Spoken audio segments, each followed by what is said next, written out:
Welcome to Part 3. In Part 3, we identify two of the worst and two of the best African leaders in 2025, drawing directly from public opinion to explain why citizens praise or criticize their leadership. Africa's long-term development is fundamentally shaped by the quality of its leadership. Accordingly, this analysis begins by evaluating leadership performance across the continent, identifying both the strongest and weakest leaders in 2025. This assessment will be updated on a monthly basis throughout 2026 to track changes and trends over time. The worst African leader in 2025 is Paul Biya, President of Cameroon. Why many consider him the current worst African leader? Reason number one, Biya is 92 years old and has ruled Cameroon since 1982, making him one of the world's longest-serving heads of state. Critics argue his prolonged rule has entrenched stagnation. Reason number two, his re-election in October 2025 for an eighth term triggered widespread deadly protests amid accusations of major electoral fraud and vote rigging. Security forces reportedly killed protesters. Reason number three, many citizens complain of chronic economic problems, high youth unemployment, poverty, lack of basic services such as water, healthcare, and jobs despite Cameroon having significant natural resources. Reason number four, the recurring abstention, distrust of elections, public outrage, and violent suppression of dissent show deep dissatisfaction with Biya's governance, interpreted as failure to deliver improvements after decades in power. In short, many Cameroonians see Biya's government as more interested in preserving power than in improving living conditions or political freedom. In close second in the worst African leader in 2015 is Samia Suluhu Hassan, President of Tanzania. Why many consider her to be in second place?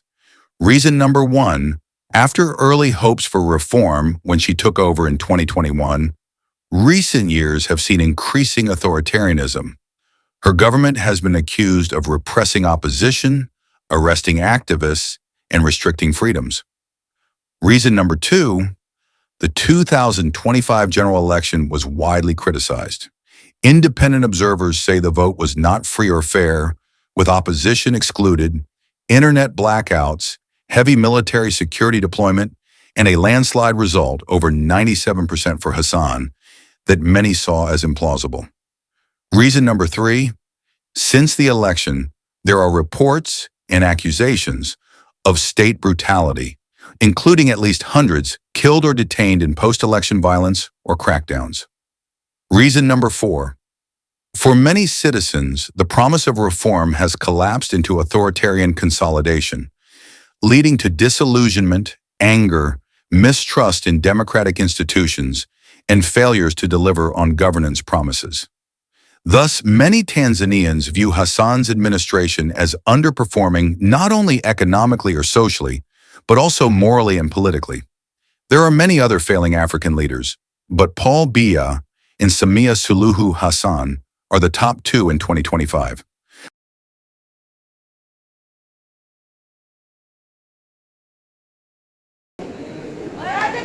The best African leader in 2025 is Ibrahim Traoré, leader of Burkina Faso.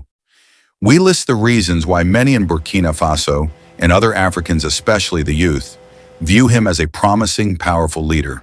A 2025 survey reportedly found he enjoys high approval. Around 76% of respondents said they backed him. His image as a new face, younger, rejecting what many view as decades-old corrupt elites, speaking of sovereignty, anti-imperialism, and resource control resonates, especially among those frustrated with past misgovernance. In the months since ascending to power, he has initiated some assertive policies, nationalizing gold mines, launching a national gold refinery, investing in agriculture and public infrastructure, moves framed as attempts to reclaim national resources and build self-reliance. For many, he symbolizes a break from the old order, a sort of revolution or reset. Caution.